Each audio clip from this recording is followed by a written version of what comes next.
बिस्मिल्लाहिर्रहमानिर्रहीम। अस्सलाम वालेकुम नाजरीन, आप देख रहे हैं Ansari law chamber YouTube channel और मैं हूं आपका मेज़बान मोहम्मद सलीम असर अंसारी, एडवोकेट हाई कोर्ट।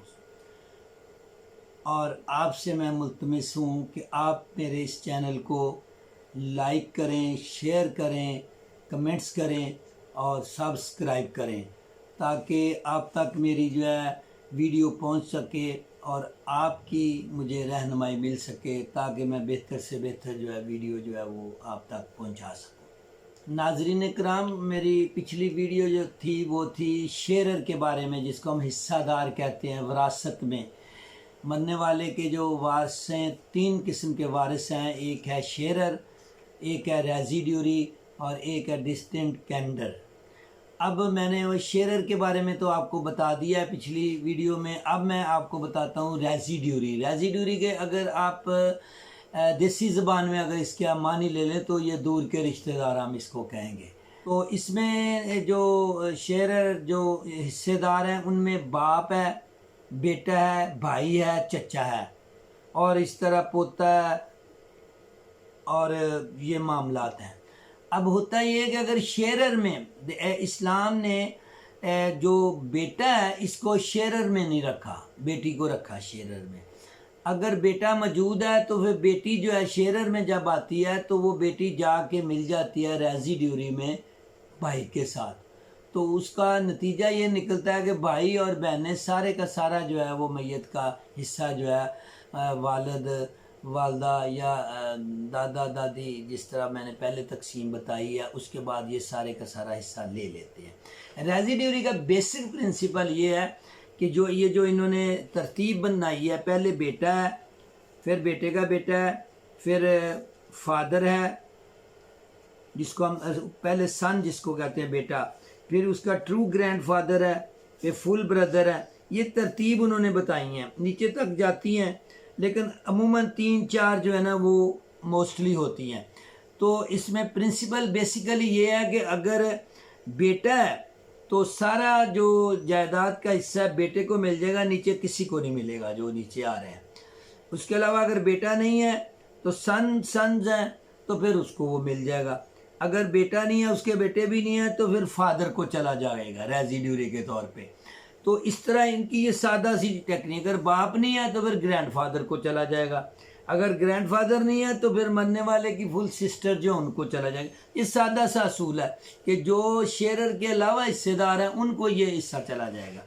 इसके बाद तीसरी कैटेगरी जो है वो है डिस्टेंट किंडर की, यानी ये इसको हम कह सकते हैं ज़्यादा मोटी ज़बान में हम इसको ये कह सकते हैं कि ये माँ की तरफ से ज़्यादातर जो है ना वो रिश्तेदार होते हैं।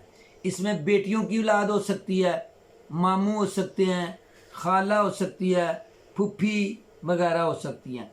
अब जब ये रेजिड्यूरी नहीं होंगे तो फिर इधर मुंतकिल हो जाएगी। इसका बेसिक प्रिंसिपल ये है कि जैसे लड़के को डबल मिलता है और लड़की को सिंगल मिलता है, इसी तरह इनमें भी ये तकसीम होती है। तो ये मैंने मुख्तसर सा जो बताया है, दो हिस्सेदार जो हैं इस्लाम में, पहले शेरर था, उसके लिए काफ़ी लंबी मैंने वीडियो बनाई है, और इसके बाद फिर रेजिड्यूरी और फिर डिस्टेंट किंडर जो हैं ये अमूमन नहीं आते। लेकिन मोटी इसकी मिसाल यही है कि ज़्यादातर शेर के बाद रेजिड्यूरी आते हैं, उसमें तरतीब बेटा, बाप, भाई, चचा वगैरह हैं, और जो पहले आए वो सारा ले जाता है, बकाया इसमें डिप्राइव कर दिए जाते हैं, महरूम कर दिए जाते हैं।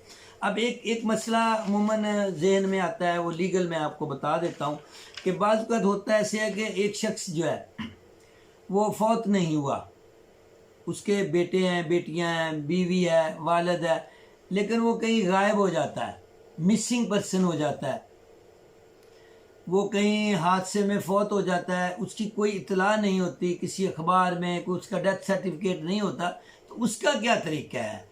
उसका तरीका ये है कि आप अदालत में आएँ, उसकी फौतीदगी का आप अदालत से डिक्लेरेशन हासिल करें कि ये मेरा वालिद था या मेरा भाई था या मेरा खामद था या मेरी बीवी थी या मेरी माँ थी, ये मिसिंग है, اتنے عرصہ سے منیمم جو پیریڈ جو ہے نا 7 ایئرس ہونا چاہیے.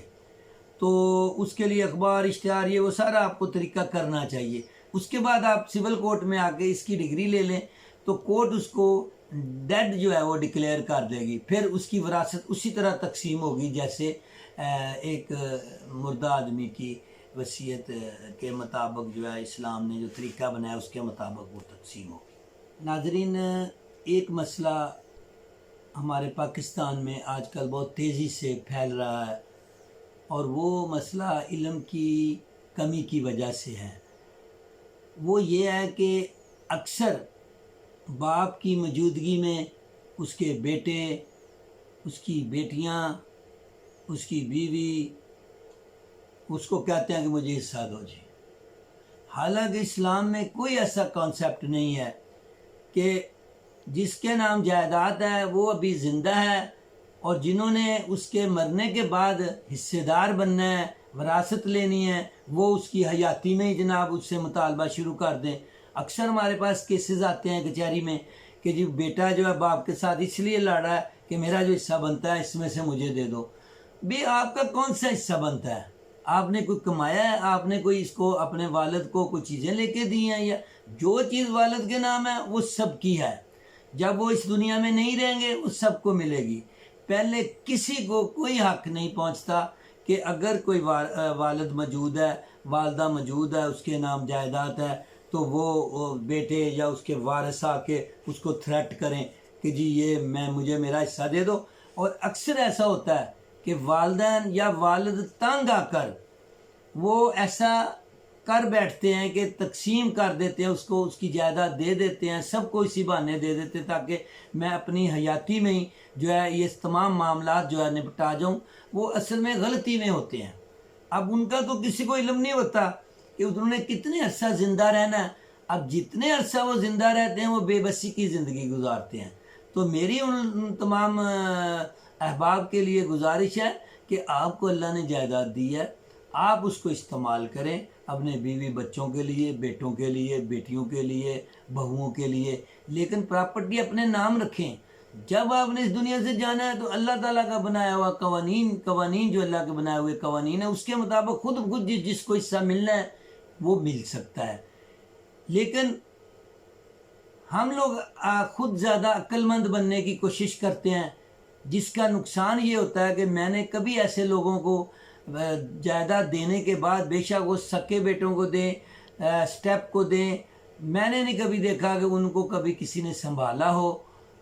وہ بیچارے اسی طرح زندگی میں بے بسی کی حالت میں ہی چلے جاتے ہیں.